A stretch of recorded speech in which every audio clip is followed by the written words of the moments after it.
Deixa comigo, estamos, mamãe tá na área com mais uma edição do Cidade Alerta Ceará, que começa trazendo imagens de um flagrante de assalto. Dessa vez, o local escolhido foi uma loja de roupas. Se liga no movimento.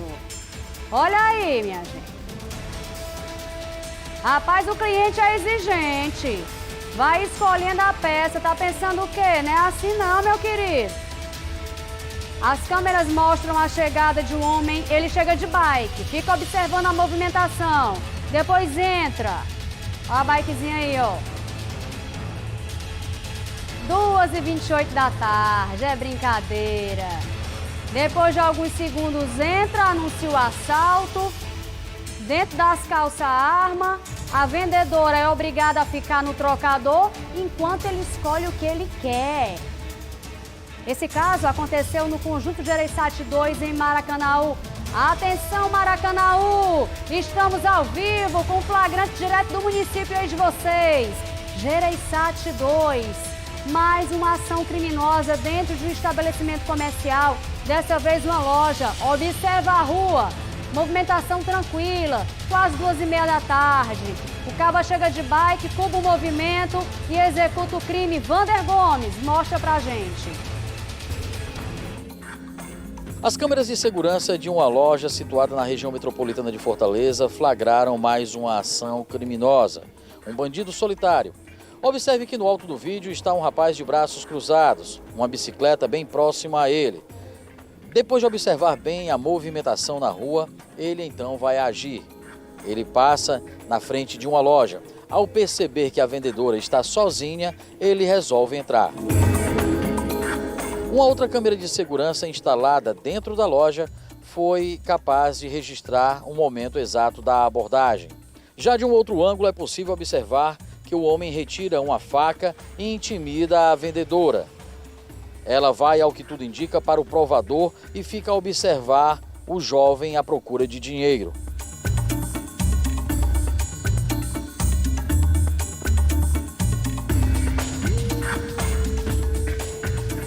Por diversas vezes, o jovem vai virar as costas para a vítima, mas ela não tem a reação de sair correndo ou pedir socorro. Ela repassa informações para ele enquanto ele procura dinheiro. Após alguns segundos procurando o dinheiro no caixa, ele vai até o provador e parece fazer perguntas à mulher. Em seguida, ele vai embora. A câmera instalada do lado externo da loja, a mesma que registrou a chegada do jovem, vai registrar também a saída dele de bicicleta. As imagens que acabamos de exibir foram gravadas por câmeras de segurança de uma loja de roupas que fica localizada no Conjunto Gereissati 2, no município de Maracanaú, na região metropolitana de Fortaleza. Com a ampla divulgação dessas imagens, a polícia espera receber informações da população, que caso reconheça este indivíduo, informe as autoridades através dos números 190 e 181. Tá pensando o quê, minha gente? Volta às imagens. É aquela história, né, da tranquilidade, maquiada, a rua calma. Não, que nada, que nessa rua não acontece nada disso, não. Acontece, bebê. Sabe por quê? Porque essa galera tá só monitorando. Vê que horas passa viaturas, que horas não passa, tem os olheiros. Vai, pode ir que agora tá de boa. A viatura tá em tal canto. Você, meu querido, o crime é organizado. Tá aí. Fez a festa, deu prejuízo, deixa o trauma aí para a vendedora, que é obrigada a trabalhar para poder sustentar a família com dignidade, com honestidade. Afinal de contas, as contas não esperam. E aí, como é que continua o dia de trabalho? Como é que volta a trabalhar no dia seguinte? O medo, será que o mesmo cara vai voltar? Será que vai passar a fita para os comparsas, vai dizer que foi fácil e vai dar um tempo até voltar para praticar outro assalto? Meu amigo, já diz a frase, a vida do crente é difícil. Tá aí, ó. Região metropolitana, pedindo socorro. Maracanaú, Gereissati 2. Mais um flagrante de assalto em plena luz do dia. E vamos embora, minha gente. Sextou, graças a Deus. Boa noite. Como é que tá o clima aí em casa? Tudo tranquilo? Como é que foi sua sexta? Como é que está sendo a sua sexta? Espero que esteja de boa, que esteja tudo tranquilo. E claro, você continue comigo até 7h15. Continue com a gente na programação da TV Cidade, que ainda tem muita notícia, muita informação para você. Por falar em notícia, você lembra que ontem nós mostramos um flagrante de assalto em uma rua do bairro Benfica, onde um cidadão acabou sendo esfaqueado por um bandido? Olha aí a ação. Por volta de 4 da manhã, cidadão voltando para casa, resistiu à ação criminosa, foi arrastado no chão, derrubado, agredido, esfaqueado, pois muito bem. Na mesma rua, mais um flagrante de insegurança foi registrado. Nessa mesma rua que você está vendo que o cidadão sai correndo aos gritos pedindo socorro, qual é o morador que vai ter coragem de abrir a porta para acudir um homem que está em perigo do lado de fora? Infelizmente ninguém. Chama-se a polícia, mas quando a polícia chega, infelizmente o cabra já tem, pega o beco e até feito outra vítima se duvidar. Eu volto a falar dessa rua, eu volto pro bairro Benfica. Na volta do intervalo, sai daí, rapidinho.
Já estamos de volta e olha só, gente, o promotor de justiça, Antônio Ricardo Brígido Memória, foi preso em flagrante no bairro Cidade dos Funcionários.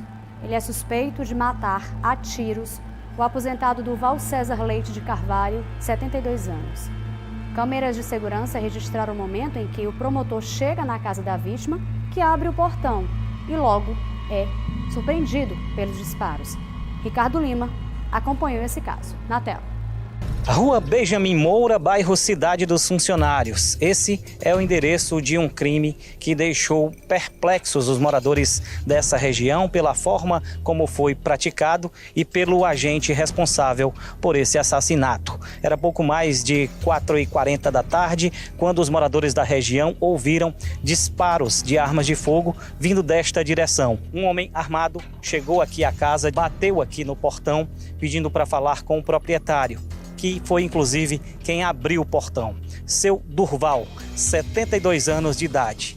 Ele ofereceu para o homem entrar e dentro de casa ele ficou perguntando se ele não recordava dele, que ele era Ricardo, e ele disse que não recordava. A esposa da vítima, que estava presenciando o encontro, não viu nada demais e entrou para a parte interna da casa. E aí ela ouviu os disparos de arma de fogo. Quando correu aqui para essa região, já viu o homem saindo e entrando no veículo. As imagens mostram inclusive o homem saindo do local. Do lado de fora, um homem assustado. Ele tenta esboçar uma reação, mas percebe que o homem que aparece na calçada está armado e fica com medo e não faz nada. Um pouco mais à frente, uma outra pessoa que também estava no local arremessa uma pedra contra o atirador e ele sai correndo. Aí, mais à frente, é ouvido uns disparos, é quando ele atira em direção à rua para evitar qualquer tipo de reação das pessoas. Logo em seguida, um veículo Gol começa a manobrar em frente à casa da vítima. É um dos filhos que estava dentro da residência. Ele tem certa dificuldade de manobrar pelo nervosismo, mas enfim, ele consegue tomar o mesmo sentido em que o atirador foge e consegue atingir o carro dele. Só que ele fica sem conseguir perseguir. Eles acionam a polícia e o homem suspeito de ter efetuado os disparos é detido nas proximidades do viaduto da Oliveira Paiva com a BR-116, bem próximo ao 13º Distrito Policial, delegacia para onde é levado logo após ter sido detido. A vítima, o seu Durval, foi atingido com um disparo na região do tórax, na parte do coração, e o outro aqui na parte frontal aqui da cabeça. E não resistiu à gravidade desses ferimentos, teve morte imediata. Aqui no local, a identidade do suspeito foi revelada. Seria Ricardo Memória, um promotor de justiça. As motivações para o crime, ninguém sabe o que aconteceu, por que esse homem praticou esse crime, muito provavelmente motivado por uma vingança de algo que nem a própria vítima sabia por que estava acontecendo aquele encontro, que rapidamente, depois de 3 ou 4 palavras, resultou nos disparos. Uma pessoa ligada à família, sem revelar a identidade, sem aparecer, falou pra gente sobre o que aconteceu no final da tarde, aqui na casa do seu Durval. Esse senhor que chegou aqui na residência, chegou chamando pelo nome dele. Ao entrar na casa, eu abriu a porta para ele. Ao entrar na casa, ele se identificou como Ricardo. Tá lembrado de mim? Eu sou o Ricardo. Falou que não reconheço, não sei quem é. Aí eles ficaram conversando. Quando ouviu foi os tiros, uns 2 tiros mais ou menos. Aí saiu correndo. Quando viu, ele estava saindo normalmente com a arma em punho.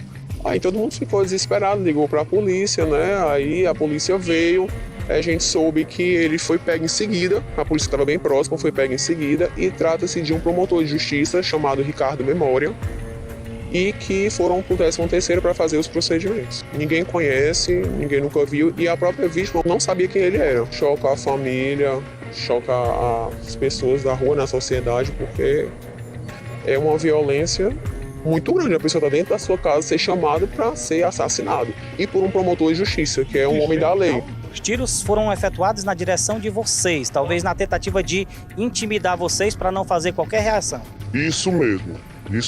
Por causa que ele viu que a gente estava aqui na calçada, aí, através de intimidar nós, ele pegou e atirou. Então a gente correu para dentro. Quando eu voltei, aí entrei lá dentro da casa lá, o rapaz já estava morto, o senhor já estava morto. A polícia continua investigando para buscar, dentro inclusive do próprio depoimento do atirador, as motivações que até o momento não passam pela cabeça dos familiares e vizinhos do seu Durval. Os depoimentos do suspeito e dos familiares da vítima duraram cerca de hora e meia aqui no Departamento de Homicídios e Proteção à Pessoa. O caso foi encaminhado aqui para o DHPP e aqui esse movimento todo já está durando quase 2 horas. Nós estamos ainda aqui em frente à delegacia. Os familiares ainda estão sendo ouvidos aqui no local e a gente está acompanhando tudo porque a informação que nós recebemos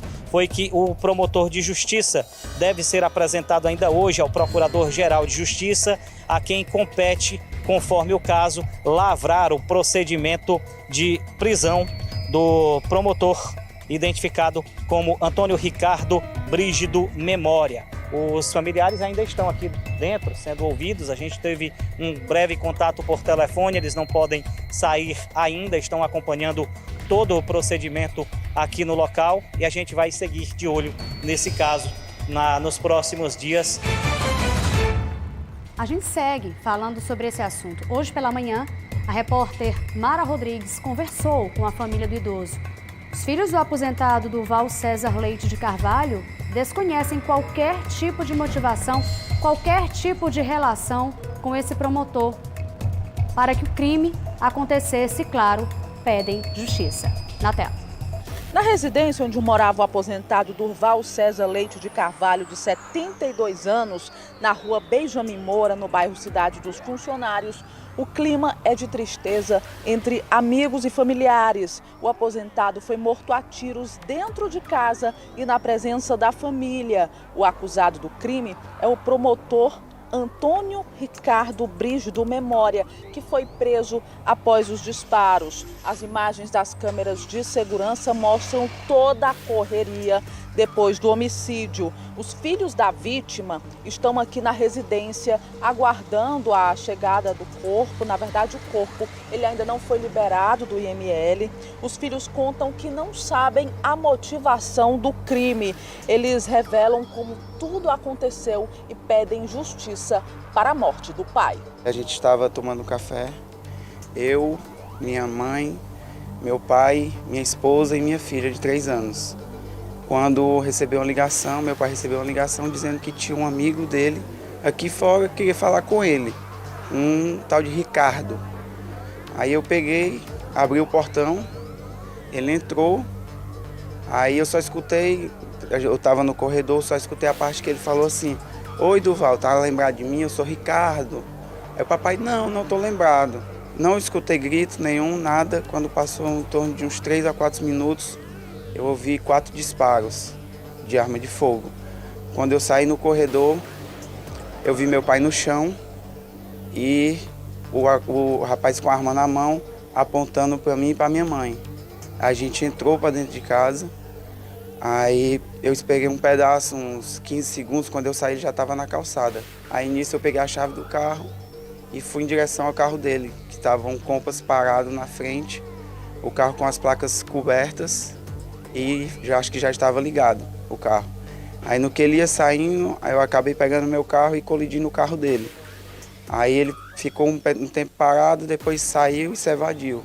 Eu retornei para dentro de casa, peguei a chave do outro carro e fui em direção a ele novamente. Quando na hora que eu estou saindo, já vem passando uma viatura.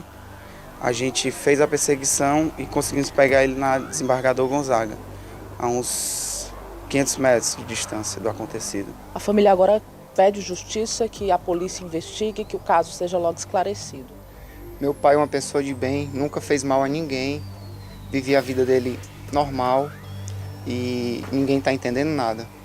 Isso não pode ficar assim, ele tem que ser punido. A gente pede justiça, a nossa palavra é justiça, e que esclareça o que foi que aconteceu. Através de nota, o Ministério Público do Ceará informou que o caso de homicídio envolvendo o promotor de justiça Ricardo Memória será apurado por uma comissão responsável pelo procedimento investigatório criminal. O procedimento é parecido com um inquérito policial, só que é conduzido por membros do Ministério Público. A investigação deve durar até 10 dias. Nesses casos em que o autor do crime é membro do judiciário, da promotoria, o caso ele é julgado através do MP ou ele vai ser encaminhado para a Polícia Civil comumente, como uma pessoa normal? Bem, nas infrações praticadas por membros do Ministério Público ou da magistratura, né, falando aqui em tese, né, a apuração, um flagrante, por exemplo, é obviamente elaborado pela Polícia Judiciária, né, depois é encaminhado ao órgão que irá julgar. No caso, pode ser ativado, obviamente, a Procuradoria-Geral de Justiça e depois os autos serem destinados ao Tribunal de Justiça, porque essas autoridades, membros do Ministério Público, da magistratura, gozam da prerrogativa de função. O Ministério Público pode adotar uma providência de apurar o fato, né? E isso tem uma certa polêmica, até porque o Ministério Público, quando passou a também poder investigar, questionava justamente que os policiais, a Polícia Civil, né, poderia eventualmente também precisar investigar a Polícia Civil ou a Polícia Militar. Né? E existem casos em que o Ministério Público, né, vai entrar na mesma discussão. Ele vai ter que apurar a prática de uma infração desenvolvida por um membro do Ministério Público. Né? De modo que eu não enxergo nenhum óbice, nenhum impedimento para que o inquérito policial seja conduzido normalmente pela Polícia Judiciária e depois remetida ao Ministério Público e ao Tribunal de Justiça. Resumindo, né? Tem que pagar pelo crime cometido. Tem que esclarecer essa situação. Uma pessoa que sai de casa armada, que vai para a casa de uma outra pessoa, chama pelo nome dela, pergunta se a vítima está lembrada dele, atira, de acordo com o depoimento dos filhos, as placas do veículo cobertas. Então já saiu de casa bem intencionada que não foi. Pode ser promotor, juiz, policial, pessoa anônima, tem que pagar pelo crime cometido. É o mínimo que essa família merece. E claro, que a polícia possa esclarecer, Ministério Público, o órgão que for, que esteja à frente desse caso, o que aconteceu. Imagina a situação dessa família agora. Um homem chega, um promotor de justiça, gente. Chega na residência de uma família, armado, mata, foge. Ainda teve esse agravante aí que ele atirou 2 vezes contra os filhos da vítima, que tentaram de uma forma desesperada tentar contê-lo. Ainda teve essa tentativa de homicídio aí, ainda teve esse outro agravante. O que essa família merece, além de respeito, é uma resposta. E o assassino, cadeia. Que a justiça seja feita. Não é justiça para todos? Pois então aí ele se iguala a toda a situação que a gente mostra aqui de pessoas que estão às margens da lei, que sujaram as mãos de sangue, que mataram alguém. Tem um dito. 6h23, vamos agora lá para o bairro Benfica. Mais um flagrante de insegurança. Até quando, hein, minha gente? Na mesma rua que mostramos ontem, onde um homem foi atacado por um bandido armado à faca. Quem vai contar pra gente esse novo flagrante, quem vai trazer detalhes, é Amanda Abdala. Que a gente quer saber o que aconteceu de novo no cruzamento entre as ruas José Viana de Araújo e Olívia Câmara, essa rua que você vê nas imagens. Amandinha, boa noite, está contigo. Boa noite, Isis, e a todos que estão acompanhando o Cidade Alerta. Bom, essa ação criminosa aconteceu em poucas horas após o caso em que um homem foi esfaqueado no momento em que entrou em luta corporal com um criminoso ali tentando impedir o roubo. Dessa vez, o alvo foi um veículo que estava estacionado na via. A vítima, que conversou com a produção da TV Cidade, disse que havia deixado o carro estacionado na rua e foi para casa para descansar, para no dia seguinte voltar a trabalhar. Através das câmeras de segurança que ele viu o que havia acontecido. A princípio, o criminoso, ele que está caminhando pela rua, ele avista uma motocicleta, vai em direção à moto, tenta abrir o baú, mas não consegue. Ele continua andando até que ele se aproxima do carro preto e em poucos segundos, Isis, ele consegue abrir a porta e furta todos os objetos, tudo que estava dentro do veículo e foge. Em conversa com os moradores que estão bastante assustados, com muito medo e principalmente revoltados, eles falaram que não tem paz. Nem uma hora do dia, porque os assaltos, os furtos acontecem a todo tempo, todos os dias. Ou um cidadão é assaltado, ou um veículo é arrombado e os pertences são levados. Eles já não sabem mais o que fazer para chamar a atenção das autoridades, porque os boletins de ocorrência são feitos. A polícia, ela ali tem conhecimento do que vem acontecendo. Só que os moradores falaram que é raro ver uma viatura passando ali, dando segurança para os moradores. E outro fator que vem aí facilitando as ações criminosas é que a iluminação pública da rua está precária. Um dos postes não está funcionando, a lâmpada estaria queimada. Então, como a área fica bastante escura no período da noite, os criminosos conseguem fugir ali, não são identificados através das câmeras de segurança. É possível ver a ação, mas o rosto, eles conseguem esconder o rosto. Então, eles encontram facilidade até mesmo para se esconderem. E quando surge a oportunidade, realizar os assaltos, os furtos como esse que acabamos de mostrar. Os moradores estão tão assustados, Isis, que quando eu cheguei no local, que eu fui conversando com as pessoas, eles falaram: caramba, Amanda, eu já não sei o que fazer. Porque para sair de casa para trabalhar é um medo. Porque eu tenho que observar a rua, observar como está a movimentação, se tem algo estranho. Para entrar é pior ainda, porque a rua está totalmente escura. Então eu não consigo ver quem está ao lado do meu carro. E é nessa hora que o coração bate mais forte, porque eu temo que algo pior aconteça. Nesse caso, esse furto aconteceu por volta aí das 22 horas. A vítima tinha acabado de estacionar, deixar o veículo na rua e entrou para a residência dele. Imagina se ele estivesse no local, ele poderia ter acontecido o mesmo que aconteceu com ele, com o outro cidadão, em poucas horas antes, em um dia anterior. O cidadão, na outra ação criminosa, ele aí reagiu, acabou saindo machucado, foi para o IJF, onde recebeu atenção ali, os curativos, mas ficou o trauma também, apesar dele não ter o pertence roubado. Nesse caso, a vítima aí teve um grande prejuízo, porque além da porta do veículo ser danificada, ele também teve vários objetos, aparelhos do carro levados pelo criminoso, que agiu ali tranquilamente, ele andando pela rua como se estivesse escolhendo ali o alvo, o objeto que ele queria. Foi na moto, não conseguiu, continuou andando, foi em direção ao carro, conseguiu ali com facilidade abrir a porta e causar esse prejuízo para mais um cidadão no bairro Benfica, Isis. E aí, Amanda, no horário que não era tão tarde da noite, 10h20 da noite, 10 e pouco da noite, esse fato aconteceu. O que nós mostramos ontem, 4 da manhã, mas esse ainda relativamente cedo. E a gente observa, Amanda, que são pelo menos 10 casas para um poste de iluminação pública. Iluminar. A gente já faz um apelo no CCN, ou Secretaria de Conservação, para dar uma olhada com mais carinho para esse trecho aí, para a iluminação desse trecho, porque o cara está aí agindo de boa, como você falou, tranquilamente, não soou o alarme do carro, acredito eu que tivesse alarme esse carro, até nisso esses caras têm sorte, né, Amanda? Porque talvez, se tivesse alarmado, o proprietário teria visto, porque era cedo, provavelmente, acredito eu que não estivesse acordado, mas você vê que é uma rua deserta. E as casas que não têm garagem, os proprietários são obrigados a deixar na rua, como você citou, aquela moto que a gente está mostrando mais à frente, que foi o primeiro veículo que ele mexeu, pelo menos 4 veículos do lado de fora. Uma situação complicada. Vai fazer o quê agora? O proprietário do carro vai se desfazer do carro? É difícil, né, Amanda, a situação? Pois é, nessas ruas, as ruas são pequenas e estreitas. Geralmente, a maioria das casas não tem garagem, então os moradores são obrigados a estacionar os carros, as motocicletas, na rua. E isso é bastante difícil para eles, diante de tanta insegurança. Um morador que conversou com a nossa equipe, ele falou: bom, eu estaciono todos os dias o meu carro nesse mesmo local. E todos os dias que eu deixo ele nesse local, eu faço uma oração.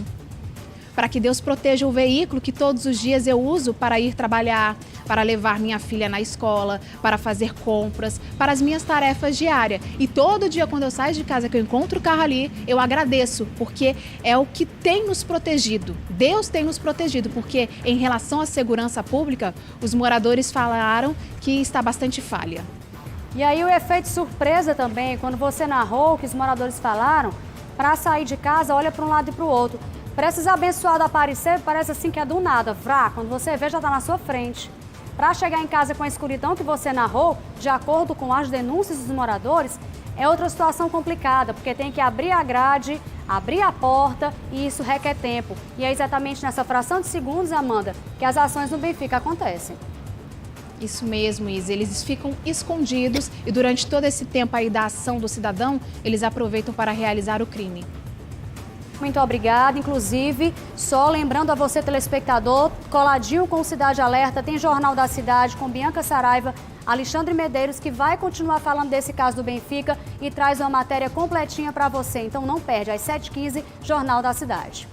Na manhã de hoje, o corpo de um jovem foi encontrado atrás de um condomínio residencial no bairro Bom Jardim, aquele que um dia foi batizado como Território da Paz. A vítima apresentava disparos de arma de fogo na região da cabeça. No local, ninguém falou. Nenhum morador relatou ter visto ou ouvido nada referente ao crime. Emanuela Braga caiu em campo. Na tela. Foi para a Rua Maria Pires, de maneira mais precisa, bem atrás do residencial Jardim do Éden, aqui no bairro Bom Jardim, que a polícia foi acionada logo no começo da manhã. Quando os policiais aqui chegaram, já fizeram o que normalmente é de praxe se fazer, acionar o SAMU ao se encontrar uma pessoa ensanguentada no chão. Quando o SAMU chegou, constatou que a pessoa já estava sem vida e a polícia, obviamente, acabou aí por acionar o Departamento de Homicídios e Proteção à Pessoa aqui para esse ponto. O corpo que está um pouco mais à frente de onde nós estamos, trata-se de um corpo de um jovem que talvez não tenha nem 18 anos de idade e que, pela experiência dos policiais que vieram fazer o atendimento dessa ocorrência, pode ter sido executado nesse local mesmo onde o corpo foi encontrado. Obviamente, devido a todos os sinais que o local do crime apresenta nesse momento para os militares. A poça de sangue bem próximo ao corpo e a maioria dos disparos na região da cabeça. O que é curioso é que, muito embora nós estejamos rodeados por apartamentos, ninguém disse que viu ou ouviu qualquer barulho de disparos de arma de fogo. Aqui impera a lei do silêncio, que prejudica bastante o trabalho de levantamento de informações nesse primeiro momento. O crime esse de execução que tem as características que teria acontecido ainda na madrugada de hoje, porque ao que parece, o sangue não é de muitos dias, não é de muitas horas, e a polícia vai tentar levantar outras informações, mas aí já através da investigação do Departamento de Homicídios, para primeiramente identificar essa vítima e, por conseguinte, descobrir quem teria interesse e quem executou esse homem.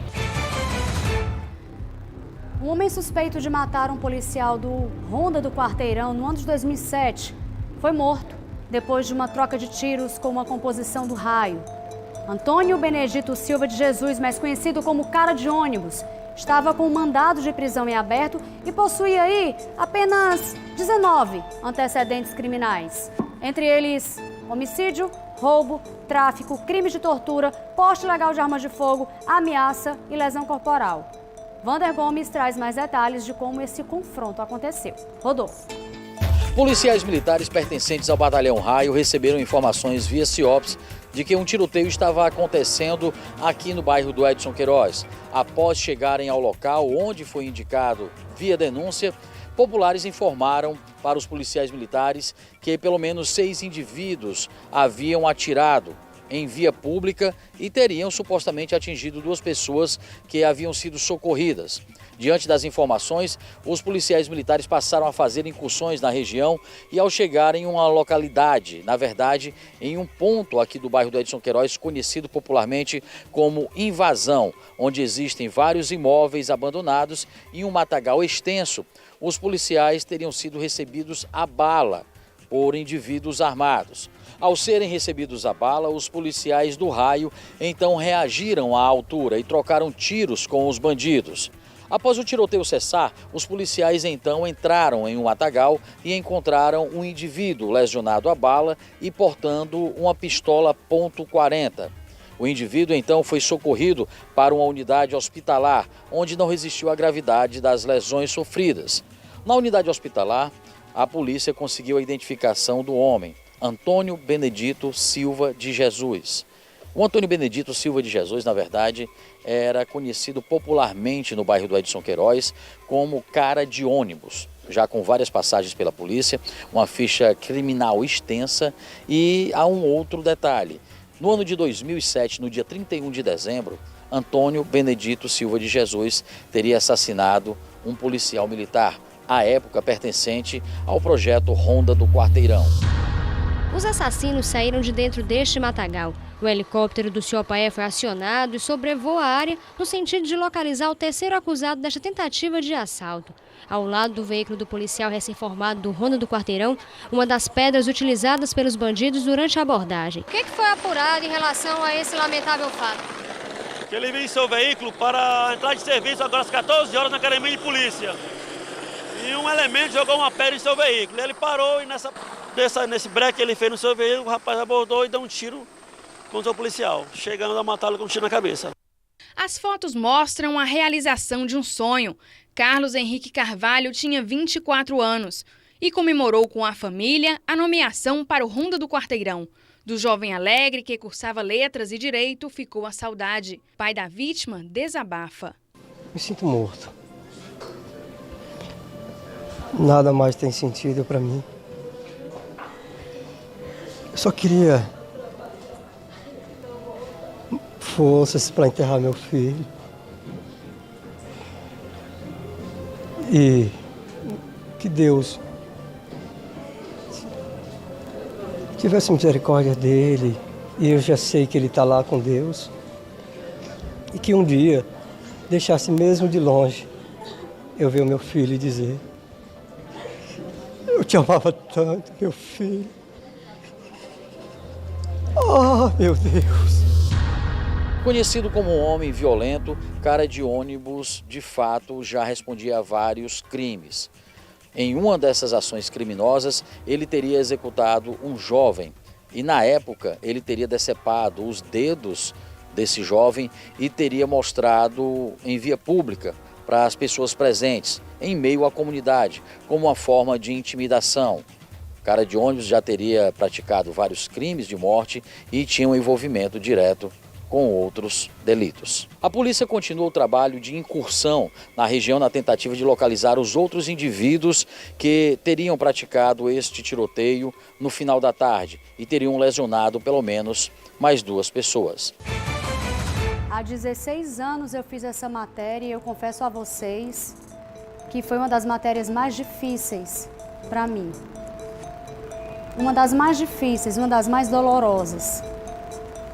Está diante desse caso aí, de uma mãe e de um pai que recebe a ligação de um jovem que tinha toda uma vida pela frente, que tinha tantos sonhos a serem realizados, mas que foi interrompido por causa da violência, por causa desse rapaz que hoje a gente mostra que foi assassinado, um rapaz que há 16 anos estava no mundo do crime. Eu estou contando 16 pela matéria que eu fiz em 2007. Mas sabe-se lá com que idade o cara de ônibus entrou no mundo do crime? Vocês viram, né? 19 artigos esse rapaz responde de acordo, ou melhor, respondia de acordo com a polícia. Mas estava em liberdade, no meio social, continuava no crime e ontem achou o dele. A gente muda de assunto agora para falar de acidente. Um caminhoneiro foi atropelado por uma moto e morreu na localidade de Posto Novo, na BR-116 em Incó. Eu quero pedir para você, telespectador, você que é caminhoneiro, você que é motorista, você que é motociclista, que passa por esse trecho, para ter muito cuidado, porque as informações que nós vamos trazer agora servem de alerta. Vamos lá para as imagens. Alcides Júnior dos Santos, 47 anos, natural de Uberlândia, Minas Gerais, não resistiu aos ferimentos. Já o condutor da moto, Cícero Nunes da Silva Santos, de 44, foi socorrido para o Hospital Regional de Icó e em seguida transferido para o Hospital Regional do Cariri, né, em Juazeiro do Norte, com suspeita de traumatismo craniano. De acordo com informações de moradores, todos os anos, dezenas de pessoas já se machucaram ou perderam a vida nesse trecho que fica localizado na zona urbana e que é considerado muito perigoso devido ao grande número de acidentes. Inclusive, essa situação já motivou reivindicações, manifestações, mobilizações dos moradores que residem nas proximidades da BR-116, que há tempos vem solicitando aos órgãos competentes, aos órgãos da região, a instalação de lombadas eletrônicas. O objetivo, claro, reduzir os acidentes, tendo em vista que os veículos trafegam em alta velocidade e fazem da via uma pista de corrida. Então, todo cuidado é pouco, você de cor que passa por esse trecho, muito cuidado, porque os históricos são trágicos. 6h40, vamos mudar de assunto? Vamos falar de momento fofura? Bora! Vamos falar dos nossos amiguinhos de quatro patas? Pessoal, hoje nós vamos falar de mais um alimento incrível da FVO. É o Zup Premium Especial, Zup Premium Especial é um alimento sem corante, completo, ideal para todas as fases da vida do seu animal. Além de ser saboroso, contém DHA, que atua no aprendizado do animal, promove a saúde intestinal do seu amiguinho e proporciona articulações mais fortes, para que esteja sempre saudável, lhe dando muitas alegrias. Zup Premium Especial é mais um produto da FVO Alimentos Pet. Nosso amor é incondicional. Tem 4 patas e um focinho. É o melhor para eles sempre, não é verdade? É por isso que a Zup mudou e agora está muito melhor e completa. Tem tudo o que o seu cão precisa. A Zup tem medidas especiais para o tamanho do seu cachorro. Com os melhores ingredientes, sem corante e muito nutritiva. Alimento Prêmio Especial é Zup. Especial como seu pet. Experimente. Zup Premium Especial é mais um produto da FVO Alimentos Pet. Super dica, hein? Vamos cuidar dos nossos gostosos de 4 patas. E vamos de mais notícia agora. Que horas são, produção? Safadão tá comigo hoje, Safadão? Sextou, Safadão? Sextou. Daqui a pouquinho tem beijo, hein? Mas antes, a gente já viu aqui no Cidade Alerta vários casos curiosos de pessoas que perderam a vida em situações inusitadas. Algumas simples, mas que terminaram em tragédia. Hoje, vamos mostrar mais uma. Vou pedir à produção para colocar o vídeo aqui na tela. Rapaz, a imagem é tão impressionante, mas tão impressionante que até o Bahia travou. Bahia. Se liga nessa imagem. Um acidente bobo, gente, que terminou em morte. Olha essas imagens. Vocês viram o que aconteceu? Quando você vai abrir a porta do seu carro, você olha pelo retrovisor? Você olha pelo... Eu já dei um vacilo desse, já abri a porta sem olhar. Fui no automático. Você vê que a galera tá correndo, e senhorzinho tudo correndo? O que será que aconteceu? Bahia, volta as imagens novamente. Olha aí. A senhora vem, estaciona, a motociclista sai, e o senhorzinho ali na calçada conversando. Ela vai abrir a porta. Se liga na porta, do lado do motorista. Estacionou, pegou uma sombrinha, na sequência a sombrinha. O problema é que na hora que ela vai descer do carro, ela não olha o retrovisor. Agora, ela observa o que aconteceu, vai para o meio da rua, as pessoas veem que, opa, alguma coisa de errado. E já vão ver aí, ó, correu. Amanda Abdala, cadê a Amandinha? O que aconteceu nessa cena? Nós vimos que a moça abriu a porta do carro, parece que sem olhar pelo retrovisor. O ciclista provavelmente não esperava que ela fosse abrir a porta tão rapidamente e algo aconteceu. O que foi que houve aí? Pois é, Isis. Esse acidente que aconteceu na localidade de Sítio Alegre, na cidade de Morrinhos, aí, resultou na morte de um idoso de 69 anos. como você acabou de mostrar através das imagens, ali o motorista, no caso a motorista, ela estacionou o veículo. Na hora, antes dela estacionar, havia um motociclista que saiu, ela aproveitou a vaga e estacionou o carro. Quando ela foi descer do veículo, no momento em que ela abriu a porta bateu no ciclista, bateu no idoso, que com o impacto foi aí jogado ao chão.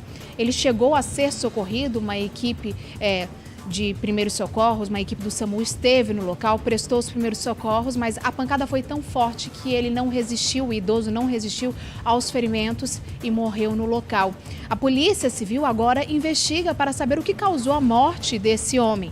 Se foi o impacto do momento em que a porta bateu nele ou ele teria batido a cabeça no chão. Eles estão ali ouvindo as pessoas, a motorista, as pessoas que estavam nas proximidades, também tendo o auxílio das câmeras para entender o que levou à morte desse idoso de 69 anos. Como você disse, isso acontece constantemente. Às vezes as pessoas ali no automático, rápido, vão descer do carro e abrem a porta. Nesse caso, a condutora do carro, ela estava estacionando. Acabou de estacionar, estava descendo do veículo, não imaginou que poderia estar vindo alguém e também o ciclista não prestou atenção, continuando o percurso dele, acabou acontecendo esse acidente que levou à morte de uma pessoa. E como você disse, às vezes a gente tem essa prática de abrir a porta do carro, eu mesma, já no momento em que estava trabalhando, descendo do veículo ali, abri a porta rapidamente e aí eu percebia, poxa, por pouco não bati em alguém, ou por pouco um carro passando na via ali não pegou alguém da equipe, ou até mesmo em um momento de lazer. Então é algo que merece uma atenção tanto do motorista como do ciclista, do motociclista que está passando por perto. Verdade, Amandinha. É aquela história, né? Todo cuidado é pouco. A gente tem que estar vigilante direto para evitar que acidentes aparentemente como esse tão simples aconteçam e terminem de forma trágica. Os nossos sentimentos à família aí. E muita força também para essa senhora, né? Porque, poxa, jamais pensou que poderia causar a morte de alguém ao abrir uma porta. Uma ação tão simples, mas em contrapartida tão perigosa. Obrigada, Amandinha. Daqui a pouquinho a gente volta a conversar, porque olha só esse registro feito por um telespectador aqui de Fortaleza. Bairro Álvaro Eine. Vamos ver aqui? Misericórdia. Não, meu filho, não é as muriçocas do Carlos Henrique Costa que ele mostrou do bairro aqui de Fortaleza, não. Isso é enxame de abelha. Rapaz, esse enxame tem incomodado os moradores da Rua Ímpar.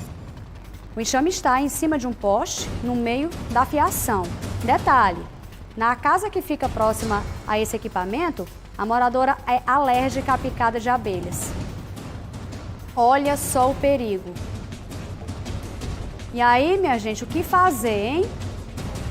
Nessas situações, a orientação é não mexer com as abelhas, que são brabas que só a gota serena, porque você pode aumentar o risco de picadas, de ataques. E não é só uma que ataca não, bebê. Vem de ruma. As bichas são unidas. Quando a primeira vem aquela bundinha, tem abelha aí, safadão?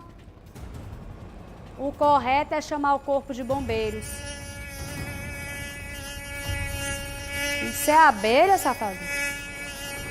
Essa abelha tá mais pra muriçoca, não tá não? Isso é a dengue, safadão, é a chikungunya.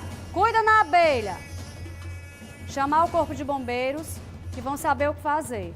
Inclusive, o tenente-coronel Daniel Landim vai trazer orientações pra gente, ele é do corpo de bombeiros, né? De como proceder em casos como esse. Comadre, fecha a janela que o negócio aí tá punk. Tá com o senhor, coronel. Este período agora dos meses de agosto, setembro, outubro, que tem a maior incidência desses animais nas residências, isso acontece por conta desses animais saírem da área rural e irem em direção à área urbana, procurando conforto térmico, água e alimento. Então, às vezes, você vê aqueles animais, aquelas abelhas na sua residência, você tem que aguardar um pouco, porque ela pode apenas estar transitando no local. Se ela realmente fixar a residência, você entra em contato com o Corpo de Bombeiros através do número 193, que enviaremos uma equipe de salvamento até o local para fazer a avaliação dos riscos e danos que aqueles animais podem acometer as famílias. Muito obrigada, coronel. A sua importante entrevista é serviço de utilidade pública, minha gente. Então tá aí. Cai pelo menos um favozinho de mel, né, para adoçar a vida do povo. Mas, minha filha, tem muita ferrão aí, viu? Todo cuidado é pouco. Já mostramos casos de pessoas que foram atacadas e acabaram morrendo né? Por causa do ataque de abelhas. Nesse caso, a moradora é alérgica. Ligue para os bombeiros, que são os profissionais competentes, preparados para poder realizar esse tipo de retirada, esse tipo de serviço.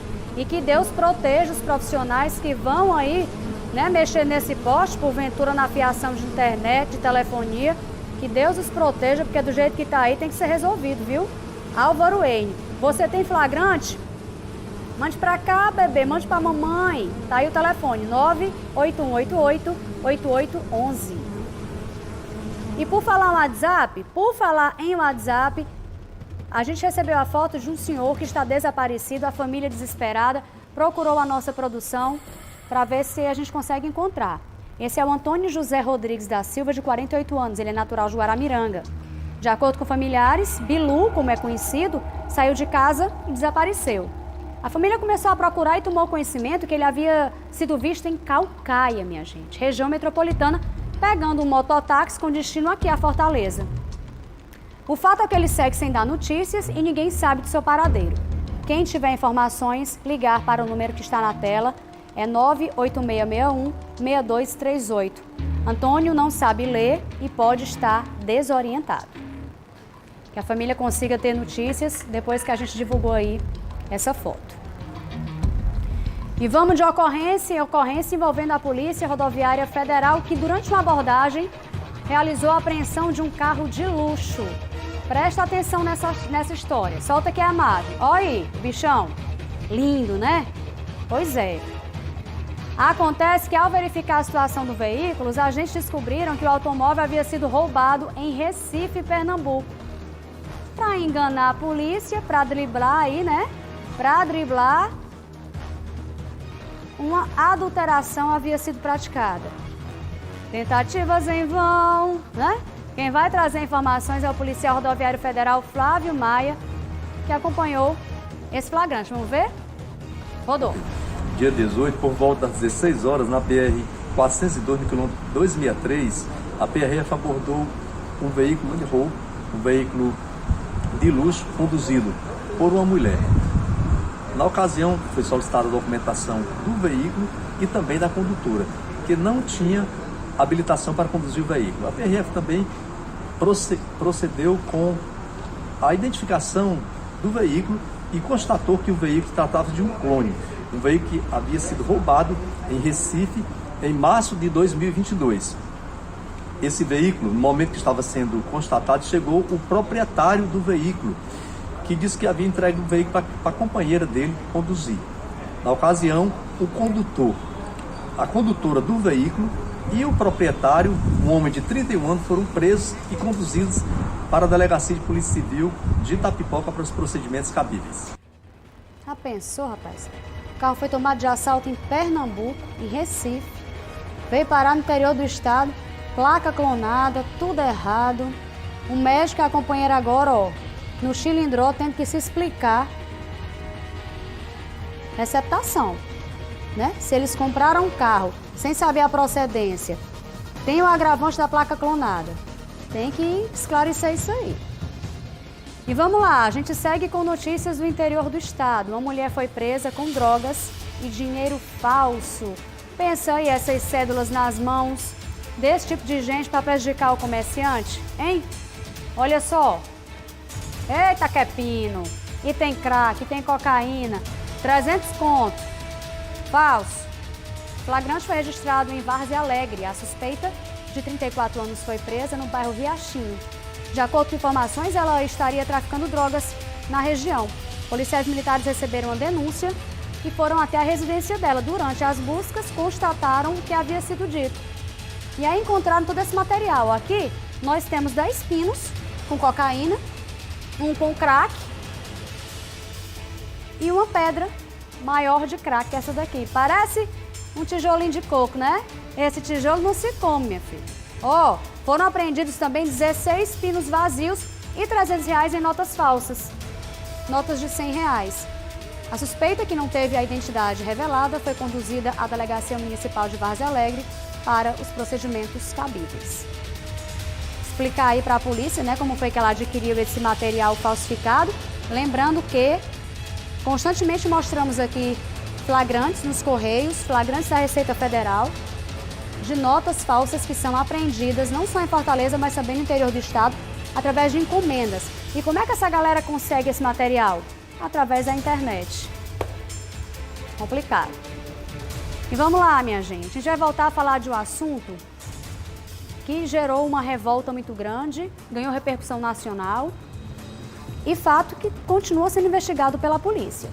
Um suspeito, mais um, de envolvimento na morte do empresário Anderson Luiz Kowalski no último sábado, né? No último dia 8, na Sabiaguaba, foi preso.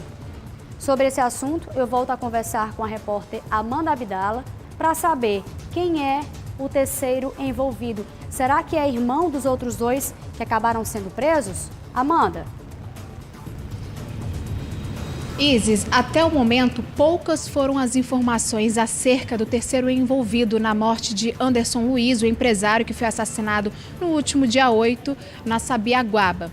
Bom, a polícia escutou os responsáveis pelo crime, José Lucas, Levi Martins, que ali confessaram o crime, disseram que a motivação do homicídio dessa pessoa, desse empresário que foi morto a facada, seria por vingança por uma dívida, já que o empresário estaria devendo uma quantia em dinheiro para os autores do crime. Só que no momento em que o delegado foi ouvindo as testemunhas, pessoas próximas à vítima, até mesmo os suspeitos, eles perceberam ali, os agentes, o delegado, perceberam que há um envolvimento de uma terceira pessoa no planejamento do crime. Quem seria essa pessoa ainda não foi revelado, mas a polícia indiciou os dois suspeitos, José Lucas e Levi Martins, pelo crime de roubo seguido de morte, no caso latrocínio. Eles já estão aí presos, vão responder pelo crime cometido, mas as investigações continuam, porque a polícia agora tem como objetivo prender essa terceira pessoa. E como continuam as investigações, eles preferem manter em sigilo quem seria essa pessoa para que não venha a fugir. Mas em breve teremos aí o nome dessa pessoa, a idade, a participação do crime e também se teria uma outra motivação além da vingança dos irmãos Isis. Até porque, Amanda, foi um crime arquitetado, planejado, né? Os suspeitos, pelo menos um deles, em depoimento à polícia, disse que ficou junto a outro irmão em uma casa a cerca de 200 metros, 100 metros, se eu não recordo, da residência, onde também funcionava a empresa desse empresário. Quer dizer, muito ainda tem que ser descoberto, muito ainda tem que ser dito, né, para que esse caso seja elucidado de fato. Pois é, Isis, os criminosos eles ficaram 4 dias escondidos em um galpão muito próximo à residência da vítima, ali monitorando todos os passos de Anderson Luiz. E em um dia, quando ele chegou mais cedo em casa, eles aproveitaram para realizar o crime. Algo que chama a atenção da polícia é que como eles conseguiram ter acesso a esse galpão? Quem estaria dando apoio? Porque os dois estavam naquela residência, naquele local, né? Um galpão bem próximo à casa da vítima. Como eles conseguiram ali se alimentar, ter todo o apoio? Então, nessas brechas aí, a Polícia Civil está investigando, ouvindo o máximo de pessoas, estão retornando ao local em busca de mais imagens para que eles possam chegar até esse terceiro envolvido. Eles já têm uma suspeita de quem seja, mas eles estão buscando o máximo de provas para que essa pessoa também responda pelo crime cometido e permaneça atrás das grades. Ou seja, estão atrás de quem deu o apoio logístico, né, a essa dupla que segue à disposição da Justiça. Amandinha, bom final de semana, muito obrigada. Semana foi muito produtiva, até segunda, se Deus quiser. Beijo, agradeço a equipe, viu?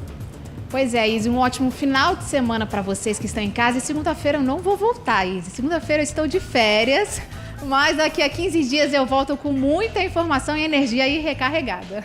Safadão, tu sabia disso, safadão? Não. E pode, safadão? Não. Safadão não permitiu, então vamos conversar ali com a coordenação para cancelar essa sociedade. Ela vai tirar férias, safadão? Não vai não. Cancela a viagem, Amanda Abdala. Pois é, a coordenação já está me chamando aqui, isso não vale. Deixa de H. Meu amor, pois ótimas férias, descanse, aproveite e volte renovada, cheio de gases, para informar o nosso programa, viu? Um beijo. Pode deixar, um beijão para vocês. Se cuide. Tchau. Vai para as Ilhas Maldivas, já estou sabendo o seu destino, viu, minha querida?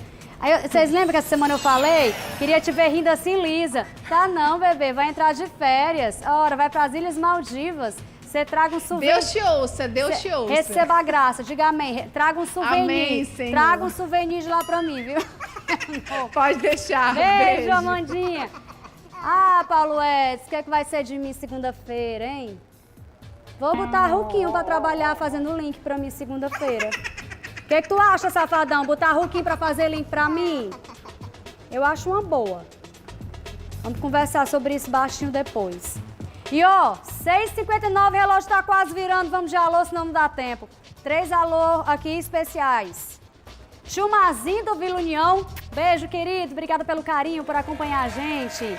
Joana Rogério, do Quintino Cunha, mãe da Priscila Correia, que eu conheci semana passada. Beijo, Pri, obrigada pelo carinho. Dona Joana, muito obrigada. Eu sei que a senhora assiste a gente todo dia, das 6 horas está lá em ponto, ninguém mexe na TV. Muito bem, Dona Joana, bote moral. Dona Mazé, que aniversaria amanhã. A Dona Mazé é do Jardim das Oliveiras. Dona Mazé, tô lhe devendo uma visita, eu e a Manu. Mas eu vou cumprir minha palavra e vou lhe dar um cheiro bem grande, viu? Deus te abençoe com muita saúde, muita força, muita proteção e continue acompanhando a nossa programação. E vamos de alô do YouTube? YouTube não, vamos de Instagram primeiro, arrocha aí. Olha a mamãe aí, toda cocota. Serra Geralda, Carmelita, Juliano Abreu, Elisângela Marinho tá com a gente. Grande Pipoca, Jaque Totti pedindo beijo para as amigas Efigênia e Márcia Lia. Ai, elas me adoram. Ai, que coisa boa. Beijo, obrigada. Ceiça Pimenta, Pati Queiroz, Maria de Fátima, Zuleide Duarte. Obrigada, Zuleide, para você também. Ótimo fim de semana para todos. Angélica Araújo, Roberto Albano tá com a gente, sempre juntos. Cezinha, pedindo beijo para Analice. Beijo, Analice. Thelma Carvalho, Adriana Maria, obrigada pela sua atenção. Gus Gelato, boa noite. Nonato Costa, Romário Elias, de Calcaia. David Ataíde, da Granja, Portugal. Nicole Anderson, pretinho básico. Se eu disser pra vocês que não é preto, que é azul. Azul marinho, minha gente. Tá parecendo preto aí, é? Não. Tu tá vendo de preto, safadão? É verdade. Ó, mas é azul. Já 2 pessoas eu vi ali que falaram que é preto. É azul. Bora. Artes Balões está com a gente de Paracuru. Beijo grande. Thelma Carvalho. E um beijo pro esposo, Pastor Maia. Cristina Reinaldo. Angélica Araújo. Manda um alô para o meu filho Arthur, no Porto das Dunas. Beijo, Arthurzão. Nicole Anderson. R. César tá com a gente. É o César Rodrigues, do Jardim América. Alisson Souza Mesquita, boa noite. Tudo bem, graças a Deus. Everardo de Aquino, no Castelão. Amém. Vamos lá. Jean GCCel, sextamos. Gabriele Martins, pedindo beijo pro filho Carlos Gael, sempre assistindo a gente. Obrigada. Osmael Souza, pedindo um alô pra Gabi, de Horizonte. Grande Márcio Souza, grande profissional, você também. Obrigada pelo carinho. Roberto Taxista, com esposa Vilani. Beijo, querido. Rejane Batista, Gleicinha, Silval Carlos, Sônia Maria, muito obrigada, viu? Vamos de notícia? Vamos para o interior do estado. Na Serra da Ibiapaba, um jovem morreu ao se envolver em uma colisão frontal. Colisão frontal com um caminhão. A vítima estava sozinha e morava na região. Jonas Deison tem os detalhes. Rodou. Um grave acidente deixou um jovem morto na zona rural de Tianguá, na Serra da Ibiapaba. O fato aconteceu precisamente no sítio Mulungu, onde um jovem identificado por Luiz Henrique de Souza Melo, que morava no sítio Taguaruna, próximo ao local onde o acidente aconteceu. De acordo com informações de uma testemunha que estava no local e ouvida pela nossa equipe de reportagem, o jovem estava transitando no sentido do sítio Paraíba, para o Cinturão Verde, e ao chegar no Mulungu, onde aconteceu o acidente, o caminhão, que pertence a uma empresa de imóveis de Tianguá, que vinha no sentido oposto, quando houve a colisão frontal. O motorista permaneceu no local até a chegada do Demutran para ser ouvido. Uma equipe da Perforce aqui de Sobral foi acionada para fazer os procedimentos cabíveis no local do acidente. Nossos sentimentos à família, o cidadão aí, motorista que permaneceu no local. prestou esclarecimentos e claro que uma investigação também está sendo feita. Vamos de mais notícias agora da região metropolitana. Na Avenida Dom Almeida Lustosa, em Caucaia, o motorista de um caminhão perdeu o controle da direção e acabou atingindo um poste. A nossa Amandinha Abdala, que já está com os pezinhos nas férias, esteve lá e conta pra gente o que motivou o fato. Rodou. Parte da Avenida Dom Almeida Lustosa ficou interditada para que o trabalho da Enel fosse realizado. No final da manhã, por volta das 10h45, o motorista de um caminhão perdeu o controle da direção e colidiu com um poste de iluminação. Como aconteceu esse acidente? Sabemos que tem o envolvimento de um caminhão. Sim, fomos acionados através da nossa central de rádio, que tinha acontecido um choque aqui envolvendo um veículo de transporte de carga, né, tipo baú. Quando, ao chegar no local, o condutor deu a versão dele, dizendo que tinha se assustado com um poste que se deslocou da sua posição natural em direção à via e com esse susto ele perdeu o controle do veículo, chegando a arrastar esse poste, danificando a lateral do lado direito do veículo, né? Ele transitava na Avenida Dom Almeida Lustosa, sentido Tabapuá, Grande Jurema, e a equipe da MT foi acionada para o local. A gente já fez os devidos desvios, né, para manter a segurança da via. Pela imagem do veículo, percebe-se que o impacto foi bastante forte, foi grande. Alguém se machucou, somente os danos materiais? Felizmente, só danos materiais, tá certo? O condutor sem nenhum dano, os outros componentes também do veículo sem nenhum problema físico, tá certo? Em relação à energia, foi só a energia pública que ficou prejudicada ou também a energia das casas, das empresas ao redor? Pronto, tanto residenciais como das empresas. Inclusive, nós estamos desde o horário do ocorrido, a empresa aqui próximo com geradores ligados, né, para fazer aí dar continuidade aos trabalhos. No caso, para dar suporte às empresas enquanto a Enel realiza o trabalho. Com certeza. As empresas que funcionam ao redor da avenida estão se mantendo com os geradores. A equipe de trânsito e também da Enel estão dando todo o apoio aos cidadãos, aos trabalhadores, para que eles continuem realizando as suas tarefas até que o problema seja resolvido. Em relação ao prejuízo causado na Avenida Dom Almeida Lustosa, os funcionários da Enel informaram à nossa equipe que primeiro eles vão recolher toda a fiação que foi danificada, logo em seguida o poste será recolhido e somente depois eles colocarão fiações novas e também um novo equipamento. Apesar do prejuízo causado, apesar desse acidente que aconteceu no final da manhã, ninguém se machucou e o problema será resolvido quanto antes. Graças a Deus, problema resolvido, tudo funcionando tranquilamente. Um trabalhador que faz entrega de comida por aplicativo foi abordado por um assaltante armado. O suspeito tentou levar a moto do rapaz, mas contrário ao que mostramos diariamente aqui no programa, nesse caso, o bobinho ficou nervoso, se atrapalhou todo. E aí, conseguiu ou não conseguiu levar a moto, hein? Vamos ver na tela. Esse assalto aconteceu na Rua Cleia, no bairro Barroso, periferia de Fortaleza, ali chegando na BR-116. O motociclista, entregador por aplicativo, ele estava saindo na moto quando de repente foi abordado por um homem que desceu de um veículo, ou seja, um carro estava dando apoio a essa ação criminosa. E veja só, armado, ele rende a vítima, obriga a vítima a descer da motocicleta. O rapaz, então, o entregador, se afasta e de repente ele sobe na moto. Mas será que ele levou a moto? Não conseguiu levar. Isso porque, com certeza, o veículo tinha algum dispositivo, um corta-corrente. Ele não conseguiu levar. Esse pelejou para levar a moto. Ligou, tentou fazer com que a moto pegasse, mas a gente pode imaginar o nervosismo do motorista que estava dando apoio no veículo que estava ao lado. Veja novamente essa imagem, porque esse entregador por aplicativo passou um perrengue. Estava trabalhando o cidadão quando de repente foi abordado.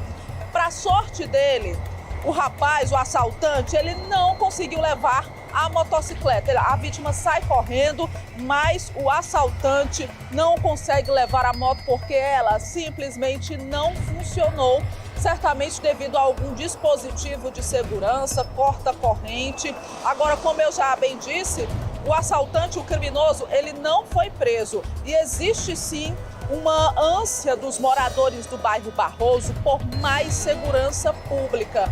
Vez ou outra, a gente vai àquele bairro, faz matérias, conversa com os moradores e agora, olha aí, mais uma cena de violência no bairro Barroso, gente. E aconteceu contra um cidadão, contra o entregador por aplicativo que estava ganhando o pão de cada dia quando foi abordado. O assaltante, ele conseguiu fugir levando, sabe o quê? O capacete, né? Mas dos males o menor. E ainda vai passar vergonha por não ter conseguido levar a moto do cabra. Graças a Deus. Graças a Deus. Do cabra não, do cidadão.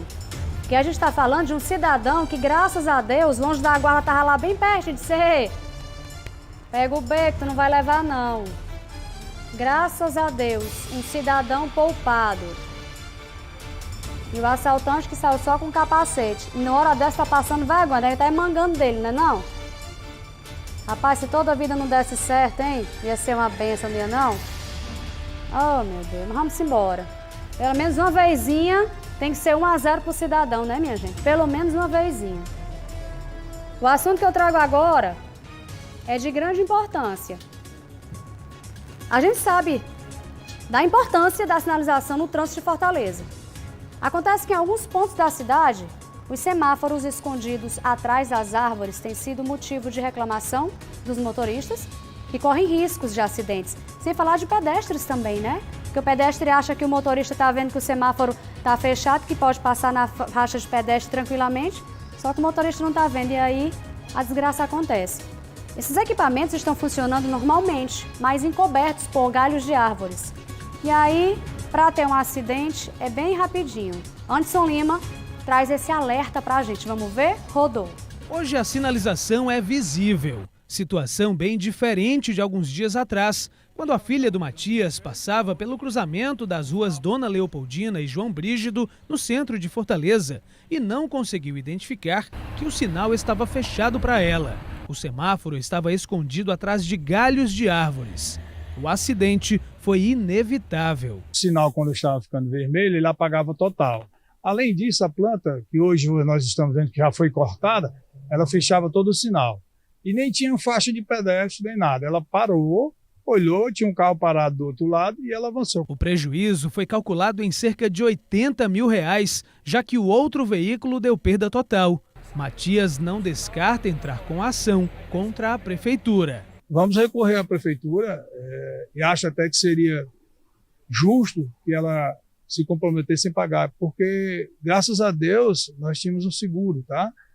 Mas é uma situação que poderia ser evitada se tivesse um controle, uma prevenção no tráfego de nossa cidade. O monitoramento da sinalização é feito pela própria Autarquia de Trânsito de Fortaleza. Segundo o coordenador da Central da Mobilidade para a Preservação de Vidas no Trânsito, quando são encontradas situações desse tipo, a AMC busca soluções rápidas. Fazer vistorias para verificar pontos onde a visibilidade desses equipamentos está de alguma maneira obstruída ou dificultada, né? Então a gente busca identificar esses pontos de forma prévia para que a gente envie para a empresa que faz a manutenção, né, digamos, dessas podas, digamos, que é a Ubifor. E aí essas demandas são feitas e executadas pela Ubifor. Por meio de nota, a Autarquia de Urbanismo e Paisagismo de Fortaleza disse que mantém cronograma de serviços de poda de árvores em toda a capital e que os trabalhos são realizados de acordo com a necessidade. inclusive desobstrução de semáforos e placas de trânsito. Quanto ao cruzamento das ruas Dona Leopoldina e João Brígido, a Urbifor disse que a ação já foi realizada. Além do equipamento eletrônico, nenhum outro tipo de sinalização vertical e horizontal nesse trecho da via indica se é necessário parar no cruzamento. Ou seja, com os galhos cobrindo o semáforo, ficou difícil para os condutores identificar o tipo de sinalização no momento.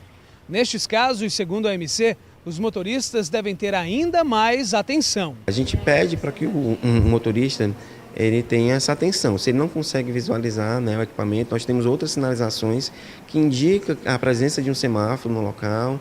Então a gente pede que o usuário ele olhe para a sinalização como um todo, né? Dada a dica. E a você, hora de me despedir, hora de dar tchau e agradecer por mais uma semana juntos. Ótimo final de semana, juízo até segunda, se Deus quiser. Agora tem Jornal da Cidade com Bianca e Alexandre. Boa noite, gente. Até a segunda. Tchau, tchau.